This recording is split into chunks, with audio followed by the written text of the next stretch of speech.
이 창세기라는 책은 만물의 시작에 대한 책입니다. 그래서 이 세상이 어떻게 시작이 되었고 인간이 어떻게 창조가 되었으며 또한 어떻게 이 세상의 죄와 사망이 시작되었는지를 가르쳐 줍니다.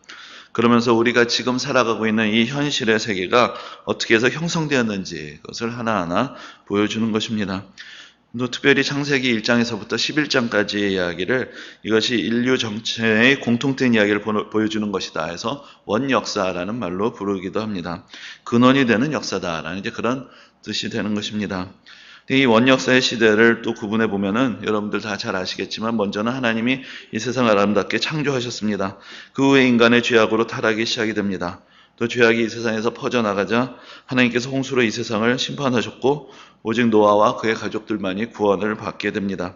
그리고 이제 이 노아로부터 이 세상이 새롭게 출발하게 됩니다. 여기까지가 이제 오늘 본문이 있기까지의 대략적인 내용입니다. 그리고 오늘 본문 뒤에 바로 그 유명한 바벨탑 사건이 이제 나오게 됩니다. 인간들이 교만하여서 서로 힘을 합쳐서 하늘까지 높이 닿도록 탑을 쌓으려다가 하나님께서 인간의 언어를 혼잡하게 하셔서 결국 흩어져서 서로 나뉘게 되었던 그런 이야기가 기록이 됩니다. 그래서 여기까지 이 바벨탑의 이야기까지가 원역사의 이야기가 되고 그래서 이 이야기를 통해서 어떻게 바로 우리가 경험하는 이 세상이 만들어졌는가 이렇게 하나님께서 창조하신 아름다운 세상 가운데 수많은 민족들이 서로 사랑하기보다는 서로 갈등을 빚고 다투면서 살아가면서 하나님을 알지 못한 채 이렇게 지면에 흩어져 있는가 이것이 이제 창세기의 1장부터 11장까지의 내용에 하나하나 이제 차례차례 설명이 되어 있는 것입니다. 근데 이런 과정 가운데 매우 중요하면서도 사실 별로 주목을 받지 못하는 시대가 바로 홍수 이후의 시대고 또 그 시대에 대한 설명들입니다. 이 시대는 하나님의 태초에 창조하셨던 완전하고 조화로웠던 시대하고도 다르고 그러나 또한 홍수 이전에 하나님께서 노하셔서 심판하셨던 시대하고도 다릅니다. 특별히 창세기 8장과 9장은 홍수 이후의 시대가 그 이전의 시대와 어떻게 다른지를 여러 가지로 보여주고 있습니다. 홍수의 심판은 이 세상을 타락하기 이전의 세상으로 근본적으로 되돌려 놓지 않았습니다. 그래서 인간에게는 여전히 하나님을 멀리하고 죄를 지을 수 있는 경향들이 남아 있습니다. 그래서 8장에 보면은 사람들이 생각하는 바가 어려서부터 악하다라는 그런 하나님의 말씀을 듣게 됩니다. 그러나 또한 여전히 아직 인간에게는 하나님의 형상이 남겨져 있습니다. 그래서 인간은 하나님의 형상으로 지음받은 존재다라는 그런 말씀을 우리는 또한 9장에서 볼 수가 있습니다. 그리고 태초에 하나님께서는 인간들에게 오직 채소와 나무의 실과만을 먹도록 허락하셨지만 그러나 홍수 이후에는 다른 동물도 잡아서 먹는 것을 허락하십니다. 이것은 그만큼 이 세상이 척박해졌고 인간들과 다른 피조물과의 관계가 이 태초에 있었던 조화와 평화의 관계가 아니라 이제 서로 생존을 위해서 다투는 그런 관계가 되었다라는 것을 우리에게 가르쳐주고 있는 것입니다.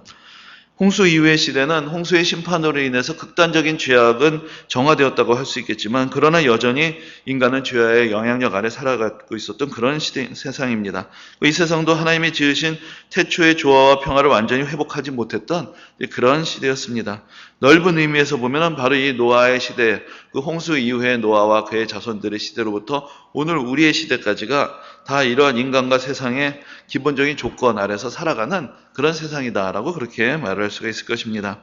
근데 이제 오늘 본문은 바로 이 홍수 이후의 시대에 일어났던 매우 특이하고 또 난해하면서도 상징적인 그런 사건을 우리에게 보여주고 있습니다. 근데 오늘 본문의 첫 시작은 이제 노아의 가족들을 다시 소개하면서 시작이 됩니다.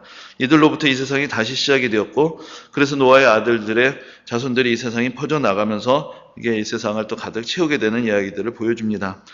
노아에게는 셈과 함과 야벳이라는 세 아들이 있었습니다. 그런데 이제 그 오늘 본문 뒤에 그 10장에 보면은 또 다시 한번 이 노아의 아들들의 계보가 쭉 이렇게 이어지게 되는데 거기에 보면은 이제 이 셈과 함과 야벳으로부터 어떤 사람들이 어떤 민족들이 어떻게 뻗어나게 되었는가라는 것이 이제 구체적으로 이게 예시가 되어 있습니다. 근데 이제 거기서 보면 셈에게서부터 바로 이제 이스라엘 백성들이 나오게 되는 것이죠. 그래서 이스라엘 민족의 조상이 바로 셈이다라고 할 수가 있습니다. 그래서 셈의 자손들은 지금 이스라엘로부터 그 주로 이제 동편까지 이어지는 세계로 이제 퍼져나가서 자리를 잡게 됩니다.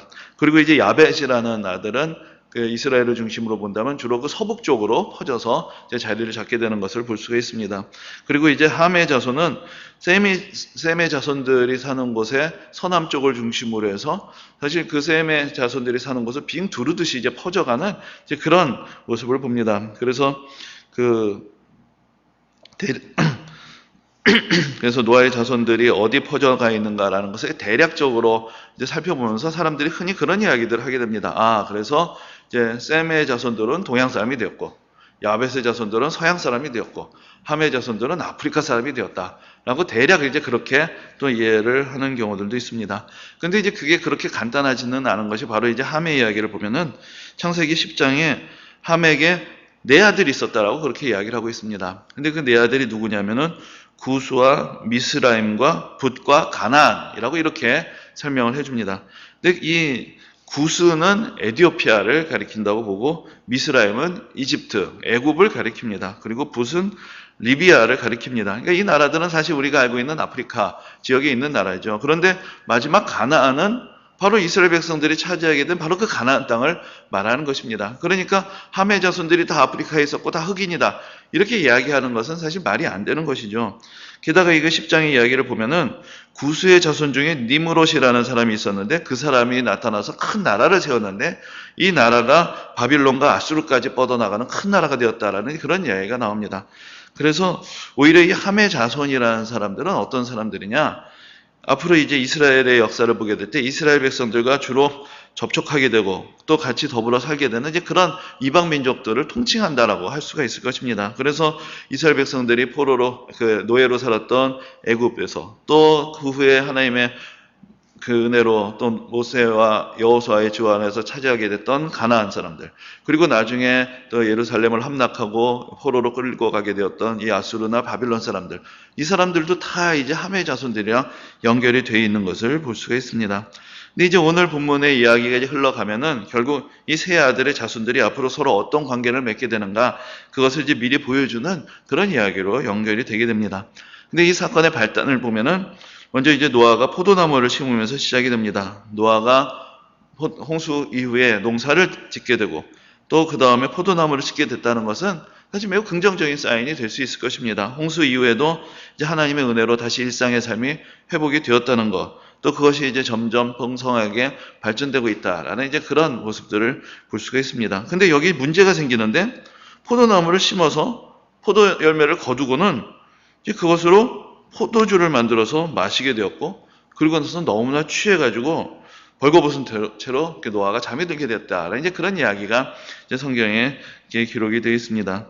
근데 이런 노아의 모습을 보면은 홍수가 있기 전에 그 타락했던 세상에서 그 성경에서 뭐 노아를 표현할 때 의인이며 당대의 완전한 자다라고 그렇게까지 불렸었는데, 그런 어떤 노아에 대한 이미지하고 여기서 그냥 술에 취해가지고 그냥 드러누워서 그 정신을 잃고 있는 그런 노아의 모습, 이것이 사실 우리에게는 별로 이제 조화가 되지 않는 그런 모습으로 보입니다. 우리가 생각하기에 하나님께서 보시기에 의인이고 좀 경건한 사람이라면은, 당대의 완전한 사람이라면 좀 삶도 단정하고 절제 있고 또 경건한 이제 그런 삶을 살아야 될 텐데, 이게 뭔가 이제 그런 생각이 들게 되는 것이죠.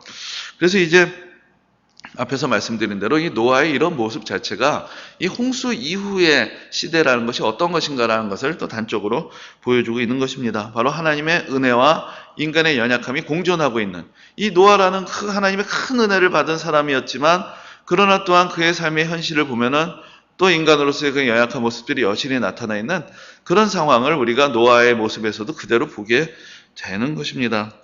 그래서 이제 오늘 표지에도 이제 노아가 술에 취해서 이제 자고 있고, 또 그것을 이제 그의 아들들이 보면서 이제 여러 가지 이제 그 태도들을 취하는 그런 장면을 그린 그림을 실어 놓았는데, 참 화가들이 성경을 읽다가 이 장면이 그렇게 흥미로웠는지 정말로 셀 수 없는 그림이 이 주제를 이렇게 그려져 있는 것을 이렇게 보게 되었습니다. 근데 이제 너무나 민망한 그림들이 많아가지고 이제 차마 주보에 표지로 실을 수가 없어서 그래도 그나마 좀 점잖은 것을 찾아가지고 이제 여기다가 이제 적당히 가려져 있는 채로 둔 것인데, 이거보다 훨씬 더 적나라한 이제 그런 그림들이 많이 있습니다. 그래서 왜 이런 그림들이 많을까? 물론 이 이야기 자체가 흥미로운 것도 있겠지만 사실 사람들의 마음에는 그런 마음이 있지 않습니까? 다 뭔가 영웅에게 뭔가 흠집을 내고 싶은, 그러니까 노아 뭐 잘나냐 이거죠. 노아도 술 취해서 뻗어 있는 그런 모습. 그것을 사람들이 보면서 뭔가 약간 느끼는 위안감이 있지 않은가. 그래서 이런 그림 보는 것을 사람들이 좋아해서 또 그런 주제의 소재로서 딱 맞는 소재가 되었기 때문에 이 주제의 그림이 많이 그려진 것이 아닌가라는 그런 생각을 해봅니다. 근데 이제 그림들이 많은 것뿐만 아니라 왜 노아가 지금 이 상황에서 이렇게 술이 취하게 되었는가에 대한 설명들도 여러 가지 설명들이 있습니다. 근데 이제 그 중에서 좀 이제 저한테 좀 뭔가 좀 특이하면서도 인상적이었던 설명은 이런 것입니다.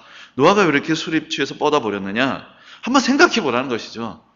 홍수 이후의 삶이라는 것이 어떠했겠는가? 수많은 사람들이 심판을 받아서 지구에서 사라져버리고 그 노아와 그 가족들만이 덜거렁 남았던 것이죠. 가끔 영화 가운데 무슨 뭐 세상의 종말이나 무슨 좀비 영화나 뭐 이런 걸 보면은 갑자기 이 세상 모든 사람들이 다 사라지고 뭐 주인공만이 남아있는 이제 그런 장면들을 묘사하는 이제 그런 그 영화들이 있는데 여기서도 사실 그런 상황이었을 거라는 것입니다. 이 홍수 이후에 그래서 노아가 일종의 트라우마를 겪게 되었고 그래서 맨정신으로 살 수 없었기 때문에 이럴 수밖에 없었다라고 그렇게 어떤 설명을 하는 것이죠.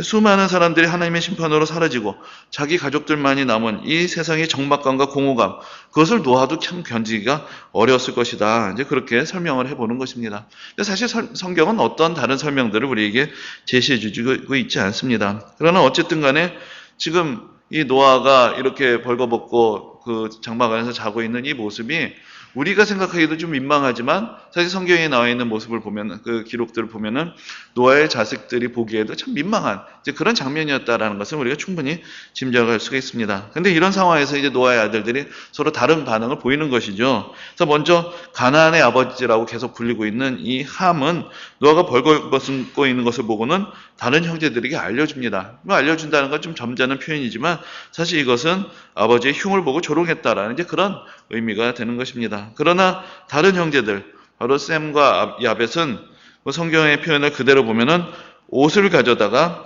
자기들의 어깨에 메고 뒷걸음쳐 들어가서 그들의 아버지의 하체를 덮었으며 그들이 얼굴을 돌이키고 그들의 아버지의 하체를 보지 아니하였다라고 그렇게 기록이 되어 있습니다. 그래서 아버지를 공경하는 마음으로 아버지의 허물을 가려드리고 아버지의 수치를 보지 않으려 했던 그런 아들들의 모습을 볼 수가 있습니다. 그래서 이 본문이 저는 성경에 나와 있는 여러 본문 중에서 가장 어떤 효행의 모범을 보여주는 이게 무슨 성경이 아니라 논어에 나올 것 같은 이제 그런 구절이 아닌가라는 이제 그런 생각을 제가 해보곤 합니다.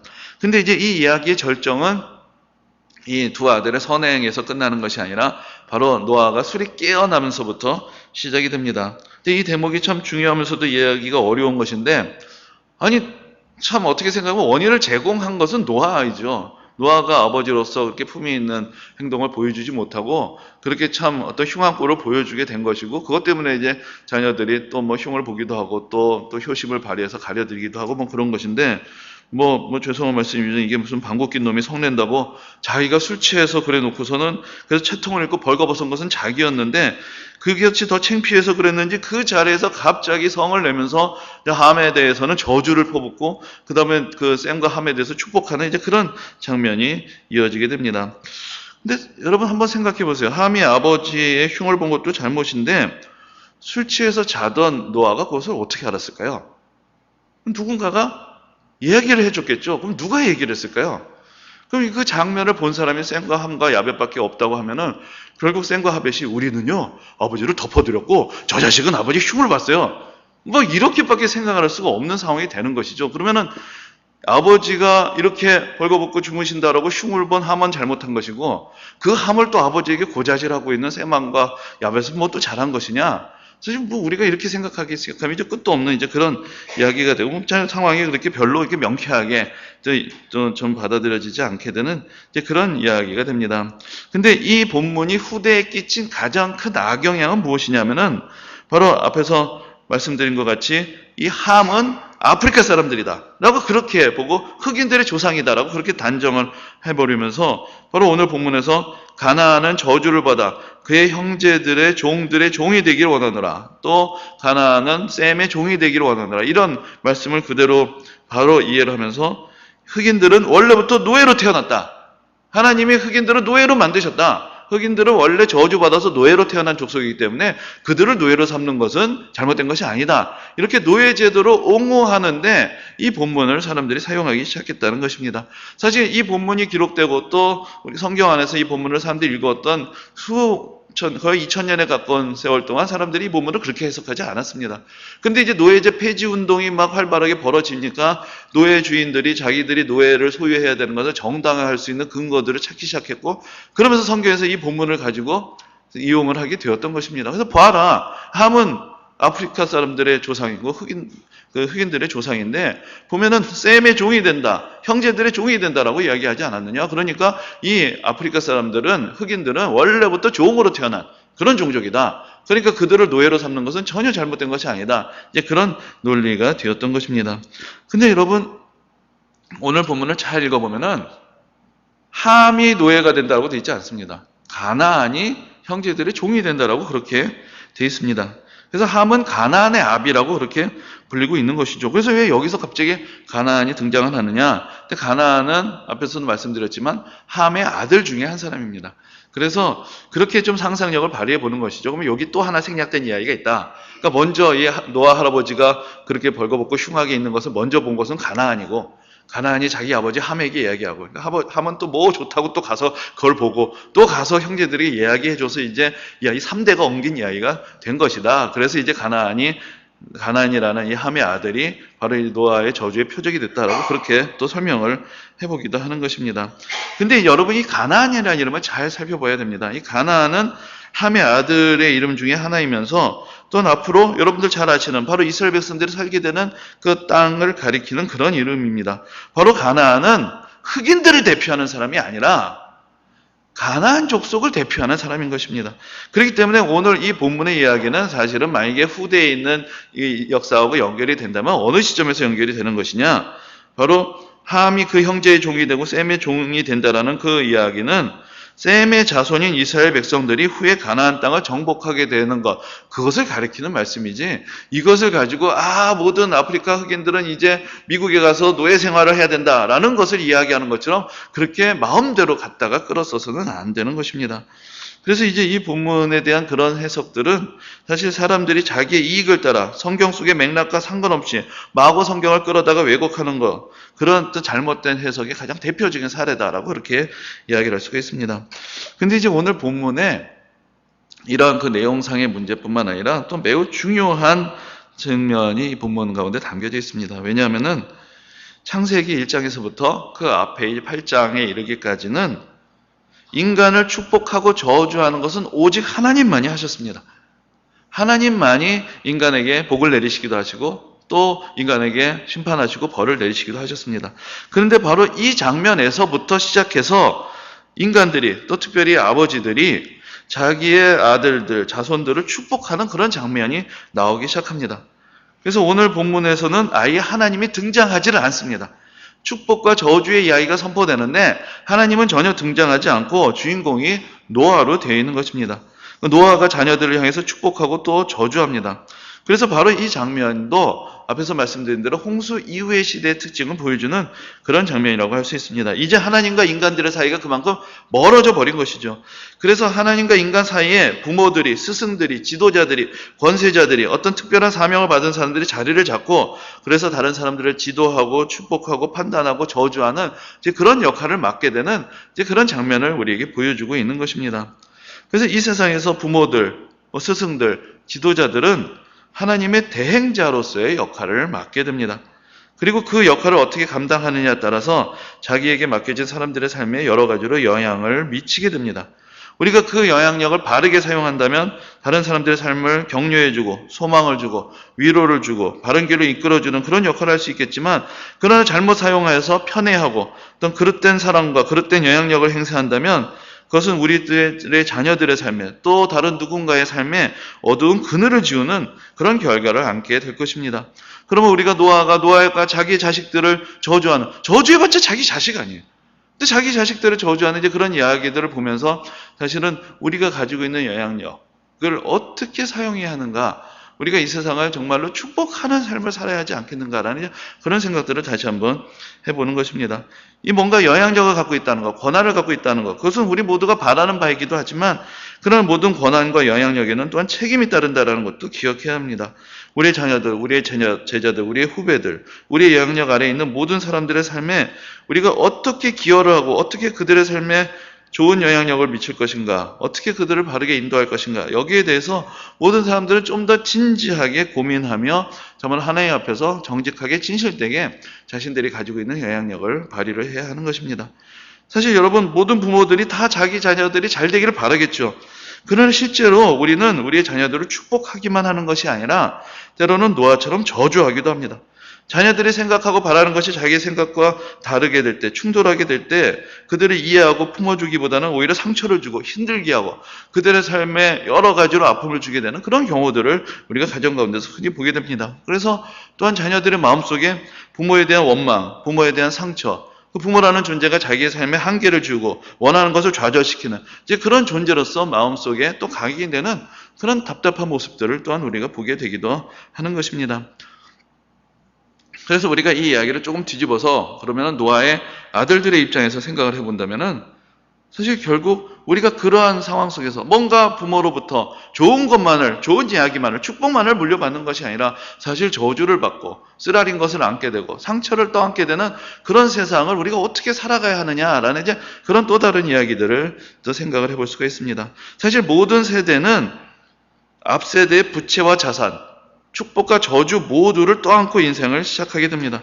내가 내 인생을 내 마음대로 자유롭게 개척하면서 살아갈 수 있는 것이냐? 꼭 그렇지는 않습니다. 우리가 짊어지게 되는 앞세대의 유산이 있고 또 앞세대의 부채가 있고 앞세대가 우리에게 남겨준 축복과 저주가 있는 채로 우리는 우리의 인생을 살아가게 되는 것입니다. 자, 오늘 본문 그대로 보면 셈과 야벳은 축복을 받았습니다. 그리고 함과 그의 아들 가나안은 저주를 받았습니다. 그럼 어떻게 되는 것입니까? 이제 다 끝난 것입니까? 그럼 이제 무조건 셈과 함은 다 잘 되는 것이고 함과 가나안은 무슨 짓을 해도 다 인생이 풀리지 않는 그런 결과만을 남은 것입니까? 근데 우리가 성경을 보면은 그렇지 않습니다. 하나님의 백성이라는 이스라엘 백성들도 그러나 그 축복에 합당하게 하나님의 말씀에 순종하며 살아가지 않을 때는 많은 재단을 당했고 어려움을 당했고 심지어 나라가 멸망하는 그런 비극적인 일까지 겪어야 했습니다. 그러나 또한 이방 민족이었던 룻이나 이방 민족이었던 라합과 같은 여인들은 그러나 그들이 하나님의 백성에게 내리는 축복을 보고 그들의 마음을 열고 바로 그 하나님을 그들의 하나님으로 받아들일 때 그들도 바로 그 축복받은 백성들의 일원이 되어서 그 은혜를 같이 누리게 되었던 이야기들을 우리가 또한 성경 가운데서 보게 되는 것입니다. 어떤 미래가 다 정해져 있느냐, 저주 아래 끝나버렸느냐, 이 세상에 영원한 저주란 것은 없습니다. 우리 모든 인간은 근본적으로 어떻습니까? 우리가 성경의 가르침대로 하면 다 아담의 죄의 그림자를 다 안고 태어나는 그런 존재입니다.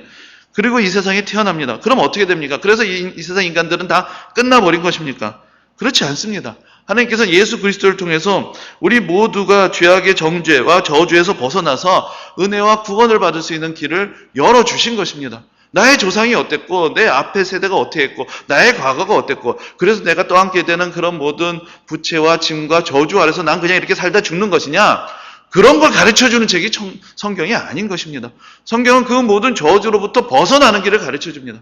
어떤 저주가 있든지 어떤 운명을 타고났든지 그것이 영원히 그들을 지배한다는 것이 아니라 모든 만물을 예수 그리스도 안에서 새롭게 하시고 구원하시는 하나님의 은혜를 선포하는 것, 그것이 성경의 말씀이 되는 것입니다. 그래서 여러분 우리가 이번 달에 암송을 합니다. 그런즉 누구든지 그리스도 안에 있으면 새로운 피조물이라. 이전 것은 지나갔으니 보라 새 것이 되었도다. 우리가 2020년을 새해로 맞이하기 위해서는 결국은 하나님의 새로운 은혜 가운데 우리가 있으며 하나님의 은혜가 우리를 새롭게 빚으신다라는 그런 믿음이 있을 때 우리 인생은 새로워질 수가 있는 것입니다. 오늘도 우리는 한편으로는 우리에게 허락된 권세들을 가지고 있고 또 한편은 우리에게 주어진 짐을 가지고 이 두 가지 모두를 가진 채 또 새해를 맞이하게 됩니다.